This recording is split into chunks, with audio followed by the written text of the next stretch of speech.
దేవుడు కనుక ప్రత్యక్షమయ్యి ఒక వరం కోరుకోమంటే నేను మాత్రం మనకి 60 వయసు వచ్చిన దగ్గర నుంచి 70 వయసు వచ్చేదాకా భార్యాభర్తలు ఇద్దరూ ఆరోగ్యంగా మంచి హెల్త్ ఇవ్వాలని కోరుకుంటాను. ఎందుకంటే మనము 60 కల్లా బాధ్యతలన్నీ తీర్చేసుకొని పెళ్ళైన దగ్గర నుంచి పిల్లలని వాళ్ళ చదువులని వాళ్ళ చదువుల తర్వాత వాళ్ళ జాబుల కోసం నెక్స్ట్ ఇంక పెళ్ళిళ్ళని అలాగా ఎప్పుడు బిజీగానే అయిపోతుంది మన లైఫ్. లాస్ట్ ఆ 10 సంవత్సరాలు కనుక మనకిస్తే ఆ భగవంతుడు మంచిగా ఆరోగ్యంగా హెల్తీగా తింటూ ఇంకా తీర్థయాత్రలు ఉంటాయి కదా, అవన్నీ ఇద్దరం కలిసి పూర్తి చేసుకొని అలా ఆ 10 సంవత్సరాలు ఫుల్గా ఎంజాయ్ చేయొచ్చు అని నా కోరిక. అంటే అప్పటికి అన్నీ క్లియర్ అయిపోతాయి, ఫ్రీగా ఉంటుంది మైండ్. కాకపోతే దానికోసమని మన జాగ్రత్తలో మనము ఫస్ట్ నుంచి డబ్బుల్ని సేవ్ చేసుకోవాలి. అంతే కదా, మనీ ఉంటేనే కదా ఏదైనా. మనం కూడా అలాగే దానికంటూ కొంచెం జాగ్రత్త చేసుకొని మనకంటూ మనము పొదుపు చేసుకొని మన దగ్గర కనుక పెట్టుకొని ఉంటే అప్పుడు ఆ భగవంతుడు ఇచ్చిన అవకాశాన్ని 60 నుంచి 70 మధ్యలో మనం ఎక్కడికి కావాలంటే అక్కడికి వెళ్ళొచ్చు, అన్నీ చూసి రావచ్చు. అలాగా లైఫ్ ఉంటే బాగుంటుందని నా కోరిక.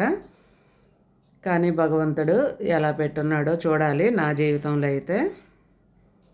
ఈరోజు నేనైతే మధ్యాహ్నం పచ్చడి చేస్తున్నాను. ఎండుమిర్చి టమాటో పచ్చడి వేయించి చాలా టేస్టీగా ఉంటుందండి. కొంచెం వేరుశనగపప్పు, కరివేపాకు, ఎండుమిర్చి అన్నీ వేయించి సిమ్లో పెట్టి బాగా లోపల వరకు వేగనివ్వండి.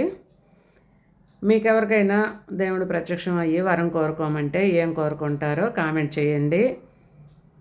ప్లీజ్ అండి, నా వీడియోలని చాలామంది అయితే చూస్తున్నారు కానీ లైక్ చేయటం లేదు. కొత్తగా ఎవరైనా చూసేవాళ్ళు ఉంటే సబ్స్క్రైబ్ చేసుకోండి, లైక్ చేయండి, కామెంట్ చేయండి వీడియోలు ఎలా ఉన్నాయో. ఈరోజైతే ఈ పచ్చడి చేస్తున్నాను. రోటి పచ్చడి అండి, చాలా టేస్టీగా ఉంటుంది. జీలకర్ర, ధనియాలు అవి కూడా వేసి బాగా వేయించి పక్కన పెట్టేసుకోండి. టమోటాలు సన్న ముక్కలుగా కట్ చేసి పెట్టుకోండి.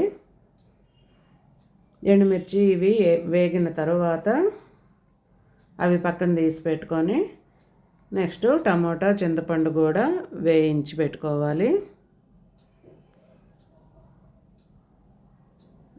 చాలామంది 60 వచ్చేసరికి చాలా ఇబ్బందులు పడుతుంటారండి. ఎందుకంటే నిన్న నేను ఒంగోలు నుంచి వస్తుంటే ఆటోలో మాకు తెలిసిన అన్న ఆటో నడుపుతుంటాడు. ఆటోలో వస్తుంటే ఆయన చెప్తున్నాడు వాళ్ళకు కూడా అలాగేను పిల్లలు పెళ్ళిళ్ళు అయిపోయినాయి కానీ ఇప్పుడు చేతిలో రూపాయి లేదంట.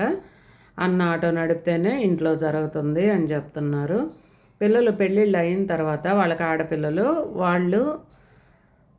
వాళ్ళు పెళ్లి చేసుకొని వెళ్ళిపోయారు కదా, ఇంకా వీళ్ళని చూడాలంటే వాళ్ళ ఫ్యామిలీలు వాళ్ళకు ఉంటాయి కదా, వీళ్ళకి ఇబ్బందిగా ఉంటుందంట.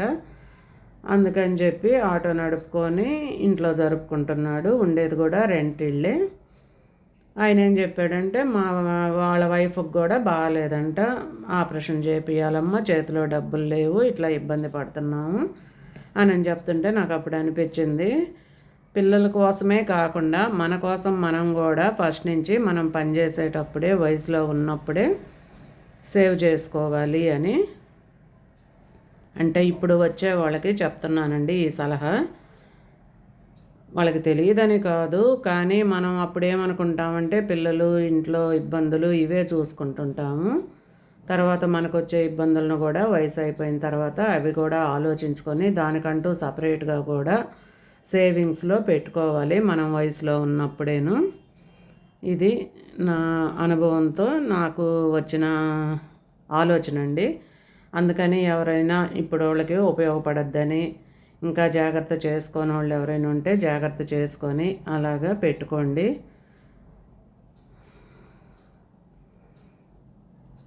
నా పచ్చడి ఎలా ఉందో కామెంట్ చేయండి. టమాటాలు కూడా మెత్తగా ఉడిగిపోయినాయి. అయితే ఎండగుందని నేను రోట్లో దంచకుండా మిక్సీలో వేస్తున్నాను.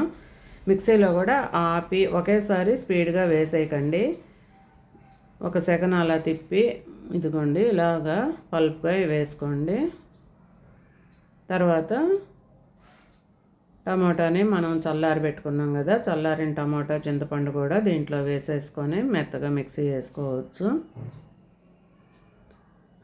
వీడియోలు ఎలా ఉన్నాయో కామెంట్ చేయటం మాత్రం మర్చిపోవద్దండి. కొత్తగా మన సబ్స్క్రైబర్లు కొత్తగా ఎవరన్నా చూస్తూ ఉంటే ప్లీజ్ సబ్స్క్రైబ్ చేసుకొని లైక్ చేసి వీడియోలు ఎలా ఉన్నాయో కామెంట్ చేయటం మాత్రం మర్చిపోవద్దు.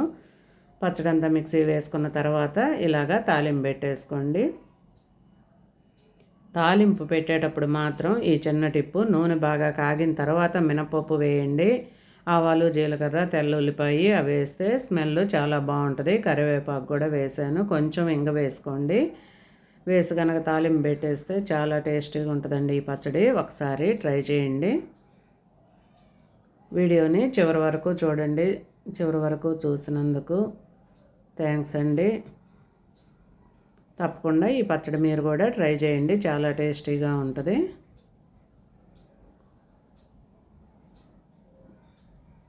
మీరు కనుక నా వీడియో చూసేవాళ్ళు పెద్దవాళ్ళు అయితే నా ఆలోచన ఎలా ఉందో, మంచిదా కాదా కామెంట్ చేయండి. జాబులు చేసేవాళ్ళు అయితే తప్పకుండా వాళ్ళకి వాళ్ళు జాగ్రత్తగానే పెట్టుకుంటారు, కానీ విడిగా ఉంటారు కదా, అలాంటి వాళ్ళ కోసం నేను చెప్తున్నాను. మనకున్నంతట్లో మన కోసం కూడా మనము సేవ్ చేసి పక్కన పెట్టుకోవాలండి మనీ అనేది.